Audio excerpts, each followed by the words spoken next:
Heritable Innovation Trust is actually a term that I coined in response to the efforts around what was called traditional knowledge or indigenous knowledge, which was a throwaway term used in response to the fact that when the World Trade Organization kind of moved through the G8 and then moved through the G20, they started running into countries where the countries had value and expressly held values that didn't show up in industrialized economies.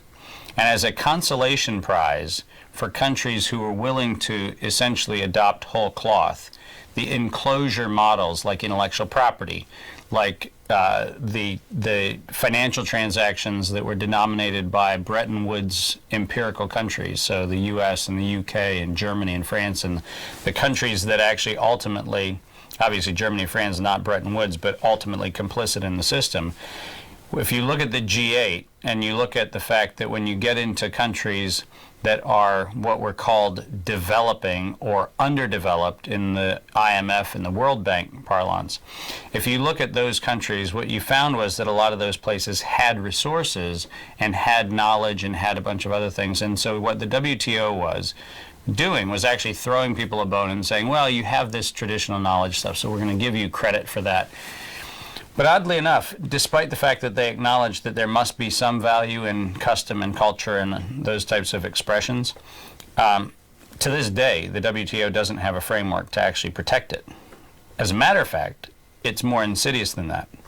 What the WTO has encouraged is the documentation of traditional knowledge, in their words, and that documentation goes into copyright. Copyright, as you know, has a limited life. 50 to 70 years past the death of the author, if you know who the author was.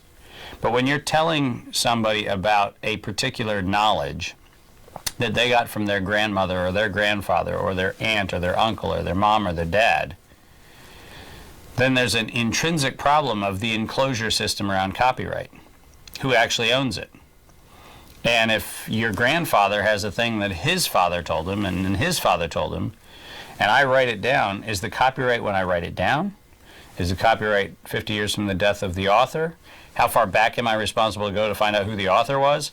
None of the property system works. And so the WTO is doing an enormous amount of work essentially perverting the notion of traditional knowledge and turning it into copyright, which in fact was putting into the public domain things that were the stewardship assets of communities without telling them that that was what was happening. And we looked at that situation and said there's got to be a different way. So heritable innovation trusts were born out of a reclamation of the values that come from trust systems, but applying those things into communities where the traditional knowledge impulse was actually starting to gain a lot of traction and putting at risk the future of a lot of communities and their values and their expressions and their art forms and their music and their cultural traditions and so forth. The Heritable Innovation Trust specifically was done in collaboration with inputs that I received from a number of the Pacific Island Forum Secretariat countries. That's a long kind of acronym. Pacific Island Forum Secretariat is actually the organization of the 14 island nations of the Pacific who have a shared governance structure which is based in Fiji. And when I was working with a number of the leaders of the Forum Secretariat, we decided to look at how we could come up with an alternative form of economic engagement for the Pacific Island countries. And we were specifically looking at things like the indigenous print making technologies in Samoa, for example, where the ele print, which is the floral print that became kind of synonymous with beachwear, that print came from woodcut and other form of press printmaking that was part of the cultural traditions of Samoa. And what was happening was a number of countries were coming in and buying handmade prints, then going back to mass-producing countries and having those things mass-produced and replicated, thereby entirely destroying the economic possibility of the economic engagement methodologies available to Samoa.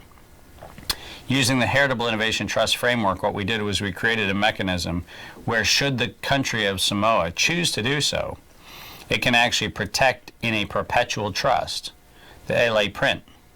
So it's not subject to copyright, it's not subject to patent, it's not subject to enclosure rules.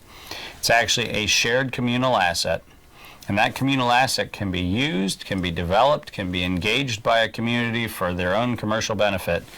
But in the future, it's equally available to anybody else, and it doesn't have an expiration, which is what property law creates, this forced expiration, at which point in time anybody can knock it off in any way, shape, or form, leaving Samoa with no way to engage an art form that really was manifest from there.